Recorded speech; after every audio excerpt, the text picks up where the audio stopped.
Assalamu alaikum wa rahmatullah, j'espère que vous allez bien. On m'a souvent sollicité pour réaliser une vidéo sur le sujet des expériences de mort imminente, appelée aussi EMI. Comment, en tant que musulman, considérer ces témoignages de nombreuses personnes qui prétendent avoir vu leurs esprits se dissocier de leur corps? Pourquoi, dans ces témoignages, il n'est pas forcément fait allusion aux anges qui viennent côtoyer les âmes des défunts? Ne quittez pas, on en parle tout de suite, après la petite intro.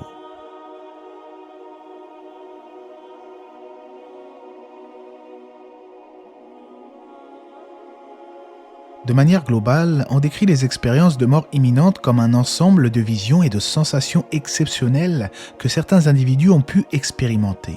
Ces dites personnes étaient, selon leur dire, au seuil de la mort, c'est-à-dire dans un état de coma avancé ou en état de mort clinique. Certains avancent même avoir vu avec précision ce qui se déroulait dans une pièce, alors que leur encéphalogramme était momentanément plat à cet instant.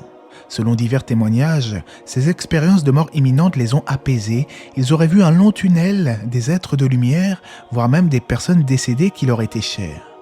Plus encore, certains prétendent avoir vu des figures emblématiques de leur culte, toutes religions confondues.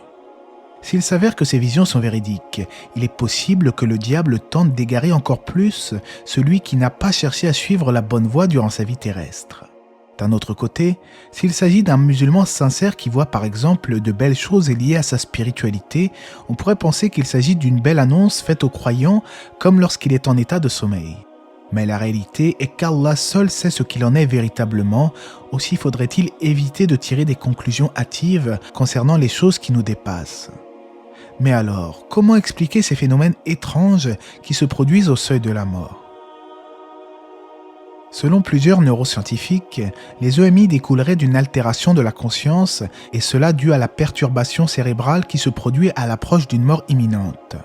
Il se pourrait également, selon certains, qu'il s'agisse d'une réponse psychologique d'une personne face à la menace de sa propre mort.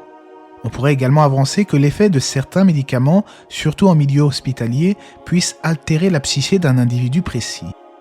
Si ces explications peuvent sembler cohérentes pour certains, il n'en demeure pas moins que certaines choses demeurent inexplicables.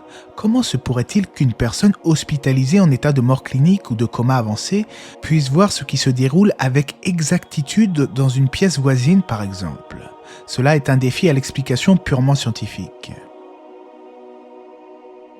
Maintenant, si l'on veut déterminer ce que doit penser le musulman concernant cette question, il est évident que l'on doit s'en tenir à ce que nous dit le Coran et la Sunna.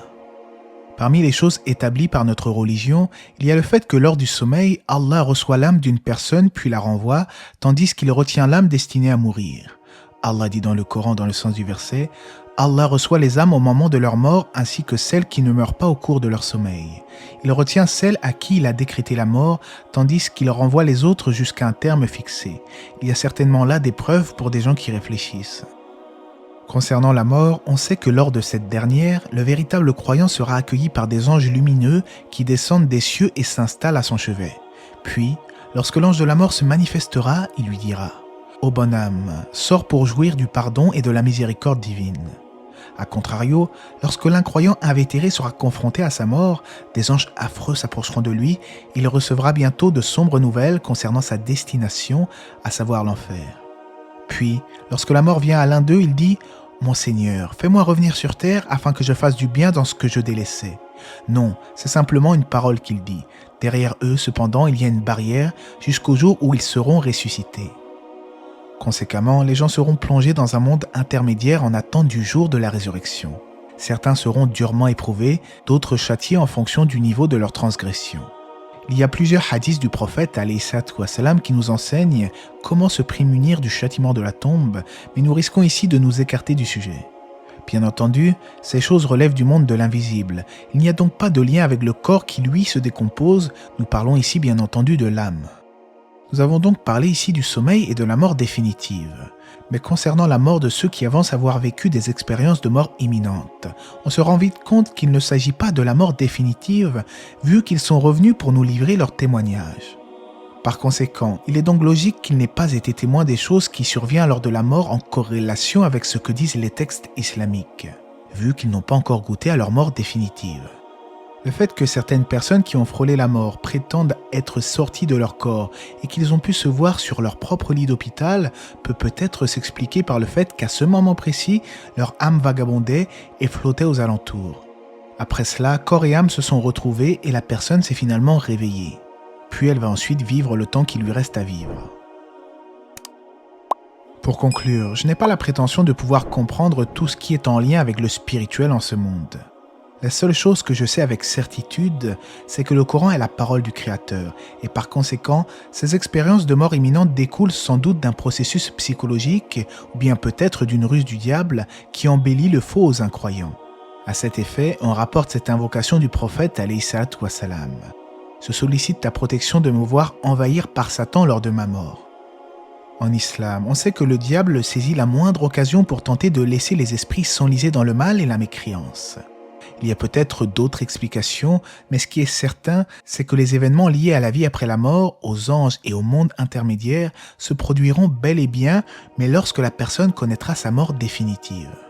Allah dit dans le Coran, dans le sens du verset, dit « L'ange de la mort qui est chargé de vous vous fera mourir, ensuite vous serez ramené vers votre Seigneur. » Et la connaissance pure et parfaite appartient à Allah. Néanmoins, avant de terminer cette vidéo, je tiens à faire remarquer que ces témoignages de mort imminente, en dépit de toute interprétation, prouvent au moins une chose, si bien entendu il ne s'agit pas d'un processus psychologique. Cela prouve aux matérialistes athées qu'il y a bel et bien une âme, un esprit immatériel au sein du corps humain et qu'après la mort, ce n'est pas le néant, mais il y a bien quelque chose qui nous attend. Puisse-t-il en être convaincu? Allah dit dans son noble livre, « Comment pouvez-vous renier Allah alors qu'il vous a donné la vie quand vous en étiez privé? Puis il vous fera mourir, puis il vous fera revivre, et enfin c'est à lui que vous retournerez. » Allah c'est mieux. Si vous êtes nouveau sur la chaîne, n'hésitez pas à vous abonner pour ne rien manquer des prochaines publications. Que la paix et les bénédictions d'Allah soient sur le prophète, sa famille et ses compagnons.